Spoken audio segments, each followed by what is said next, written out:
Richard Milhouse Nixon, the 37th President of the United States, visited Westchester County more than any other modern-day president or candidate for president. Here is footage shot by Channel 5 in New York as he's seen with his wife Pat being met at Westchester County Airport by county dignitaries on October the 23rd, 1972. Of his 6 scheduled stops in Westchester that day, he and his party stopped in Eastchester, where he placed a wreath at the Veterans Memorial, and in Tuckahoe, where he received a key to the village from the then Mayor Robert D'Agostino in front of the old Village Hall. Hello and welcome to Tuckahoe Remembers Richard Nixon. I'm your moderator, Paul Votano, and I'm joined by 2 former mayors, M. Francis Dalton, better known to all of us as Sonny, who served from 1947 to 1949, and Robert D'Agostino, who served as mayor of the village from 1967 to 1975, and of course the current mayor, Philip A. White, who was first elected in 1975 and served until 1983, and then was re-elected in 1991. In this program, each man will present his reminiscences of Richard Nixon, specifically as it relates to the village of Tuckahoe and the town of Eastchester. Sonny Dalton, let's start with you. The year 1968 holds special significance for you with respect to Richard Nixon. Tell us why. Well, Paul, in 1968 I was a councilman in the town of Eastchester. And of course, by that time I was a little older as a young Republican, but still am today. Frankie O'Rourke was a great supervisor, and with Al Stubing, we went out to the convention in Chicago. It was certainly a great convention, and that's when Richard Nixon was nominated for presidency in 1968. In 1972, when he came, I was the superintendent of highways. I had left engineering in New York after 40 years, and I was involved as superintendent of highways and part of the program in building the Memorial Park, and that's when it was decided by Anthony Colavito, who then was supervisor, who was taken over after the great Frank O'Rourke died, and they got Richard Nixon, my president, to come through here on his travel through Westchester to stop to dedicate the Memorial Park at Stewart Avenue and White Plains Road. And at that time, we built a little road that we were supposed to travel from Stewart Avenue to California Road, so that the arrangement was that he was supposed to, the entourage was supposed to then go down California Road to Mill Road into Tuckahoe, but it was changed, and he just went down Mill Road, and from there, of course, we have that little road, and we were going to name it Nixon Drive, but all I said, Frankie O'Rourke said, we should make it Dalton Lane because we'll get into the cemetery easier. So that road he was a great president, and to tell you the truth, we lost a great man. So that road was almost especially created for him for that day and still exists to this day. You're right, Paul. What is it called now? Does it have no name? It has no name. Just a little. Yeah. But it's great for traffic. Chief Martinelli was so happy to get it because when we redesigned the Memorial Park, you had to go down Stewart Avenue, get to the corner to make a right-hand turn. So when this came along, I suggested to Mr. O'Rourke that we build that little road there because after meeting in Cleasy's Tavern, a breakfast meeting where all the FBI and everybody was there because the president was coming, we decided that that would be a good way to get him out down California Road, see into Layton Garden, down Mill Road, and then to Tuckahoe. But it was changed, but the road is still there, and well, maybe it might be a good time to rename it in his honor now that he has passed on. Bob D'Agostino was quite a coup to get President Nixon to make Tuckahoe one of his stops, and for you to present the key to the village to him during that six-stop campaign tour that he made that day back on October 23rd, 1972. How did you do it? Yes, Paul, it was quite a coup, and it's an interesting story behind that incident. I knew from the Secret Service people who were here a week before his visit that he was going to go through 6 Westchester communities with a very, very tight schedule and an inability to stop and leave the limousine in any of those 6 villages, with the exception of a brief stop in Westchester for the memorial dedication. So I decided to line up about 100 of our senior citizens in folding chairs directly in front of the old village hall, because his limo caravan would come within approximately 50 feet of that location, and I felt that obviously if he saw the elderly people waiting there for him, he would leave the limo. However, as he approached, the village was just tremendously crowded. We only have about 5,000 or 6,000 residents at that time, but there were about 15,000 people in the village of Tuckahoe. They came in from Yonkers and from New Rochelle, so it was really tough for that limo caravan to get through. They were very, very slow, and they began running seriously behind. And they were a little delayed at the Eastchester Monument for the same reason, traffic. I ran up to the monument through the back roads, and when his limo caravan began to leave the monument, I shot down to Tuckahoe in my car, and I started to get very nervous. I didn't think that the seniors sitting there would be sufficient for him to get out of the car.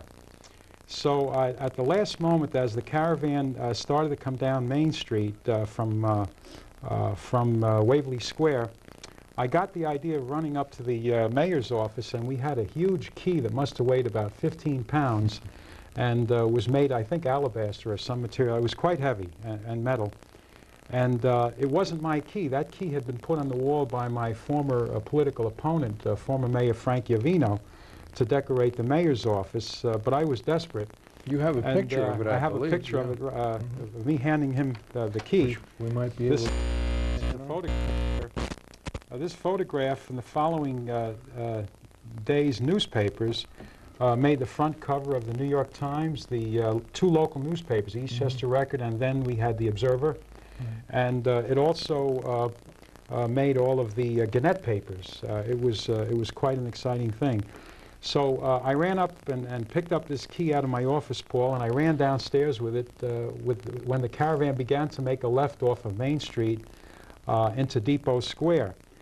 And as the limousine pulled up, I saw the president tell the driver to stop the car right in front of the old village hall, but to the side, facing Bronxville. And I walked over to the limo. I introduced myself. I shook the president's hand, and I asked him if he would please take the time. I knew he was late, but would he please take the time to come out and say hello to some of our seniors? And I heard at that time there were 2 or 3 Secret Service people surrounding him with trench coats and Uzis inside their trench coats. And I heard them urging the president not to get out of the limousine, that they were late and they were concerned about crowd control. And of course we had these little pins that were given to us by the Secret Service. So they knew who the people were that were allowed to get close to the president. They had cleared us the week before. And it was reaching a point where there were a lot of people there who shouldn't have been there, and they were getting concerned.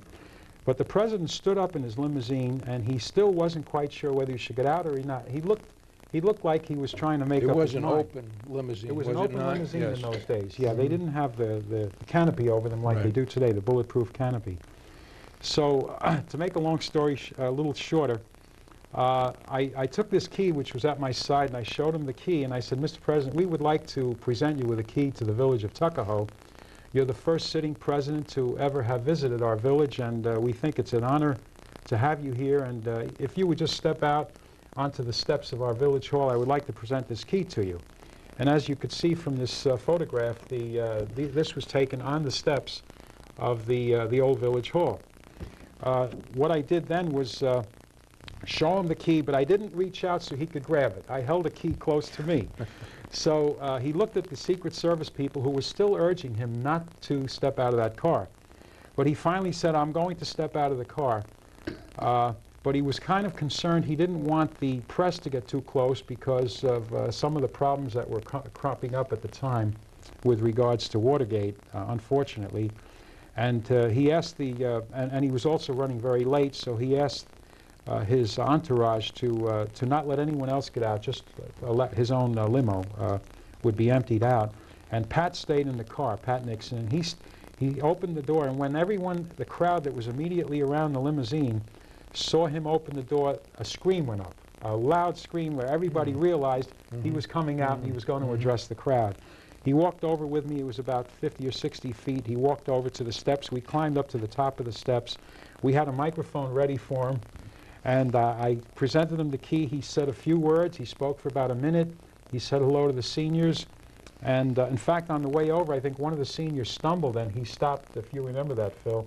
He stopped and he helped one of the seniors up. That's why I think we have the wrong impression of the kind of person he was. We have the public image of Nixon. But this was a little thing that the cameras didn't see at the moment, and he helped this old woman who had stumbled to get up, even though he was being crowded. And when she was up, he helped her to the chair, and she sat down in the chair, and then he continued with me. And then we got up to the steps. I handed him the key, and I think we made local history that day because as I said, we made all the newspapers. The Times even had a little short phrase written in there that the mayor of Tuckahoe had the chutzpah to figure out some way to get the president to come in and get out of his limo and address the citizens of Tuckahoe. So little Tuckahoe got on the map that day, Paul. Yeah. And we were very proud of that. We had some plaques made that went on the steps of Village Hall after that, and it's something that will always live very fondly in my memory. And I have a scrapbook, and I was able to get those tapes from Channel 5, from John Rowland and Channel 5, which you showed at the beginning of the show. And they were very nice enough to give me a copy of those tapes as a record of his visit. In the production meeting that we had the other day in planning for this special program, you related a story about a balcony. Is that something that we can share with our audience? The yes. Balcony in Village Hall? Right. The stop that he made in Tuckahoe, Paul, was approximately halfway through his trip. And they were concerned that he and Pat Nixon would be tired. They might want to get some water or wash up or cool off, because it was kind of warm that day, that early October. It was a warm day for that time of year. And the Secret Service had made sure, they went up to Village Hall and they asked my permission if they could use the area right next to the mayor's office and the mayor's office as a rest area should the president and his wife require it. So they went in there and they did a very thorough security check to make sure that it was safe. They made sure none of the waste baskets or anything where something could be hidden were removed. And they positioned 2 Secret Service people up there during his visit so that should he decide to go in there and use the facilities, that he would have a secure facility. And at that time, I think there were Phil White will give us probably in his little discussion, tell us what happened with regards to the roof incident. But that balcony was available to him, and he decided. I told him after I presented him with the key, and he began going down the steps. I didn't know if he was aware that facility was secure for his use, and all he had to do was go through the door that was directly behind us. And he decided, after I offered to have him use those facilities, he told me that it was not necessary, that they were fine, that they were running a little late. He thanked us for our consideration, but he said, we'd like to leave now. We have to leave. We're running kind of late. So he thanked us, and then he was on his way. Well, Phil White, you were a trustee back in those days, And so you have some memories of that particular day and maybe some other reminiscences of the late president. Yes, I do, Paul, especially of the preparations. 10 days prior to his visit, it was a Friday morning, I had a call at the office. I had been working for New York Telephone and was asked to come to a meeting that was held at what is now Roberta's restaurant. It was then Cleese's. And we had no idea what it was all about, but I couldn't make it. And my wife, who was in charge of Republican headquarters, went as to fill in for me. And that night when I had gotten home, my wife said, the Secret Service was there and the President, and everybody was excited that the President was going to visit. And they want something like 18 telephones in the Republican headquarters so that they could make calls to develop the crowds for that visit. And I sort of half laughed. Working with the phone company, I knew that 3 or 4 telephones was about a week interval at that time. And sure enough, though, the next day they had 18 telephones in Republican headquarters overnight. And my wife was in charge of getting a crew in there to make the phone call so all Lower Westchester developed a crowd. But the night before, Detective David DeRuber and I were scouting the entire area. We went down through Bronxville, and all the people that were vouched for by the public officials were allowed to park their cars diagonally in Bronxville so that there would be no bombs placed in unknown cars. And about a half hour later, we were up at the monument that Richard Nixon was going to dedicate. It was a new monument. And I saw a bunch of what looked like hippies, long hair, beards, sloppily dressed. And I was thinking to myself, boy, we're going to have problems. We were at the height of the Vietnam War demonstrations. And there were a large number of barrels. They were all sealed barrels, and they were flown in especially for crowd control. What was going to happen was they were going to line up the barrels in front of the monument, then put ropes around those barrels. One of those barrels, the seal had been broken, so they discarded it immediately. And as Dave and I were about to leave, I said, Dave, we're going to have problems here tomorrow. And just at that time, someone out of the crowd blew a whistle and yelled, okay, fellas, let's put the barrels in the street now. All these presumably hippie-looking types were all Secret Service agents. Really? Working the crowd. So it was a very interesting time and something that's going to be memorable. I know you were asking, Bob, about the incident with the balcony. In Yes. Tuckahoe, we have the Gentry apartment that overlooked Village Hall, and maybe, Bob, you want to expand on that a little bit. Okay. The Gentry is a 6-story building which was on a hill that's approximately 6 stories, so you have about a 12-story vantage point, Paul. And there was a fellow that walked onto the balcony who was not identifiable. They didn't know who he was, and they were afraid that he might be in a position to harm the president. So he was given one warning. He left after the first warning by the Secret Service, and then he appeared again.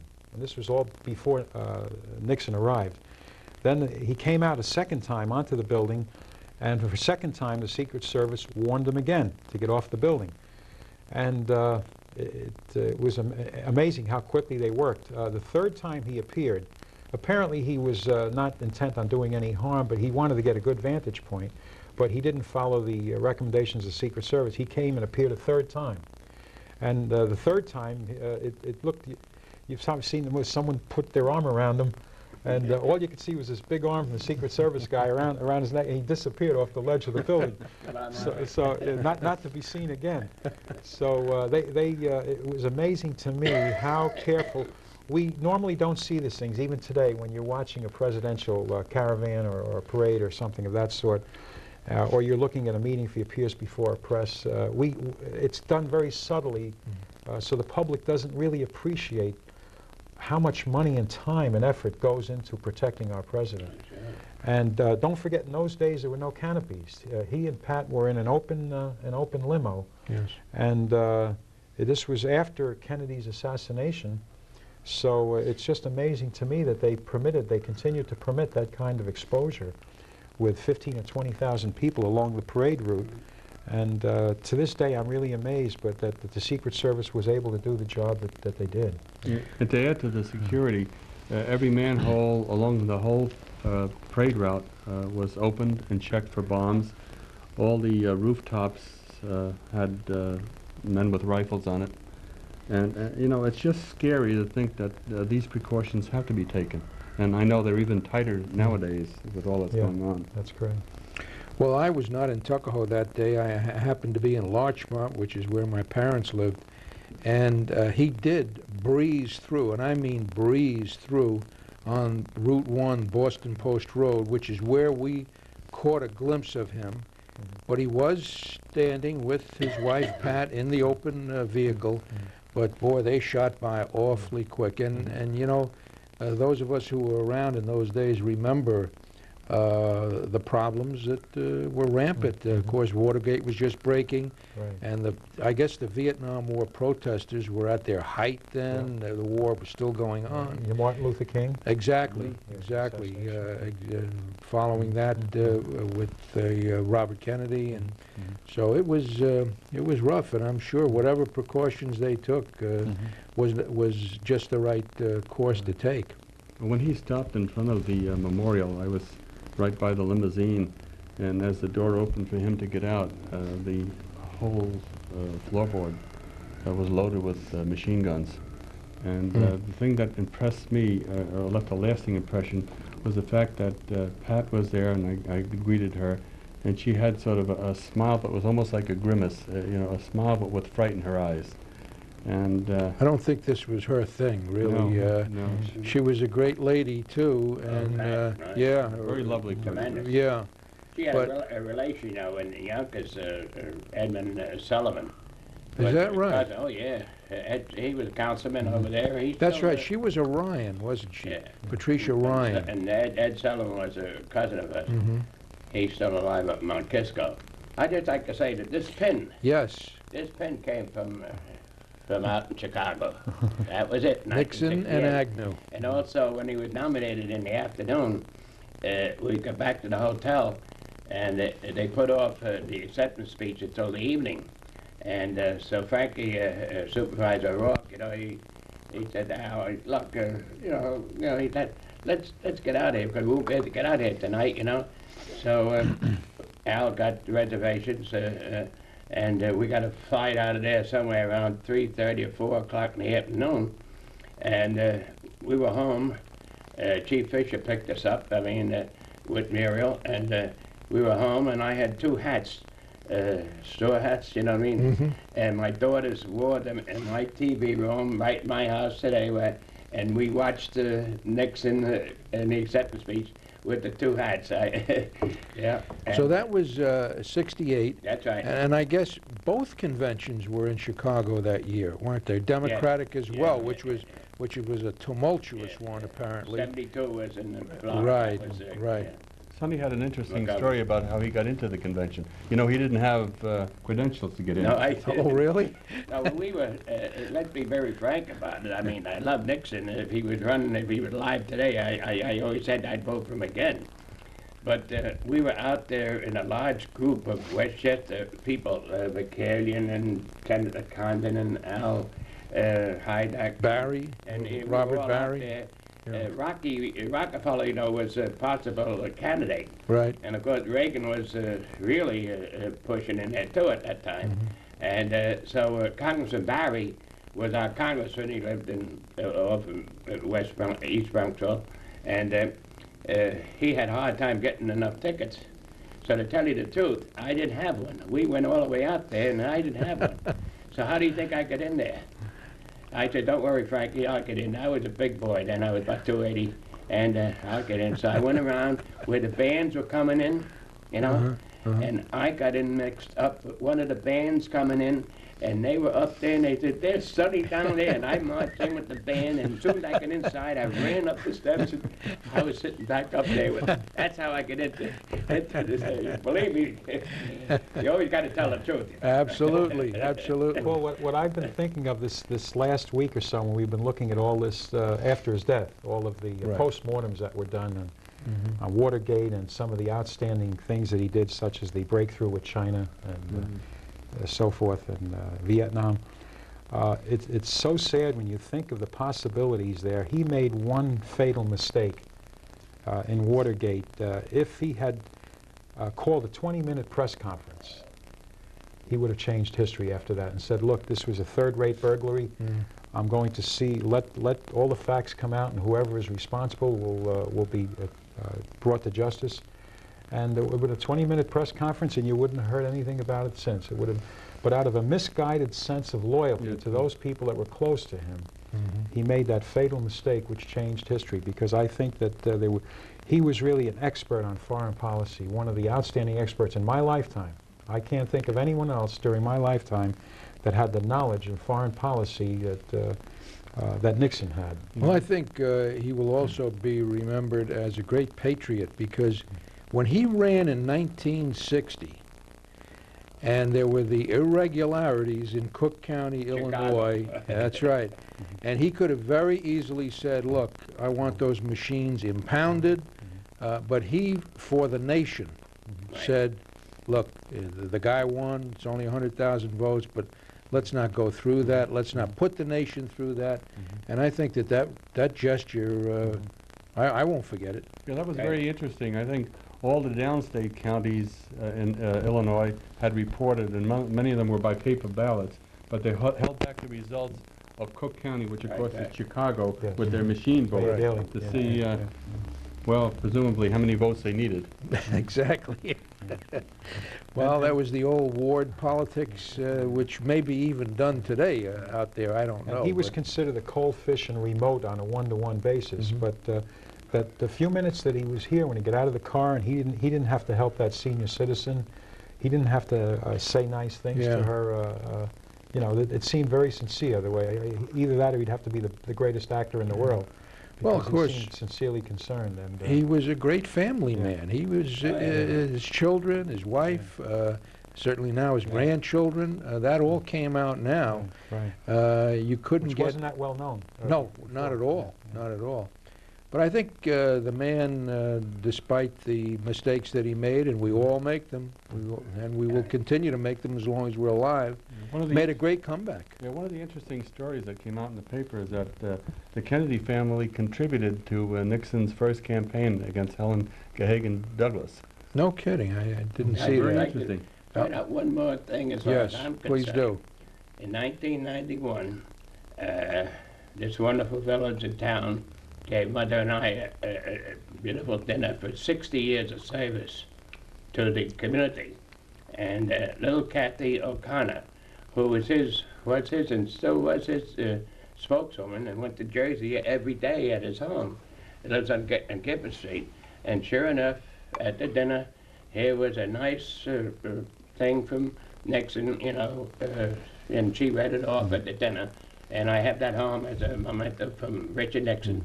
And little Kathy O'Connor, God bless her, you know, was his, and she was quoted, you know, she spokeswoman for Nixon, if you read the paper. Yeah, she went every day to Nixon's home in Jersey, yeah. Paul, One of our local girls. Most of our residents don't know this, but just 2 weeks before he died, he was in Eastchester again. His friend Robert Alpinal, the president of Precision Valve Corporation, who lives in Bronxville and was a very close friend of Nixon's for many, many years, was giving away his daughter in marriage. I think his daughter's name was Marie, at St. Joseph's Church in Bronxville. And of course he invited our former president, and he came. He was in St. Joseph's Church for that wedding on April 16th. And I believe he died, when did he die? He Around, went to the country I think club about for the reception. About 2 weeks But later. About 2 weeks after that. Alpinal lives in East. Bob Alpinal, right. Hewitt, and Right. Bronxville Postal in Zone. front of his house. Right. So Great man, though. Great man. his last visit, really, outside of his How about that? That's hometown area, nice to know. was Eastchester. Well, gentlemen, this has been a very interesting program. We hope that you ladies and gentlemen that have tuned in have enjoyed it.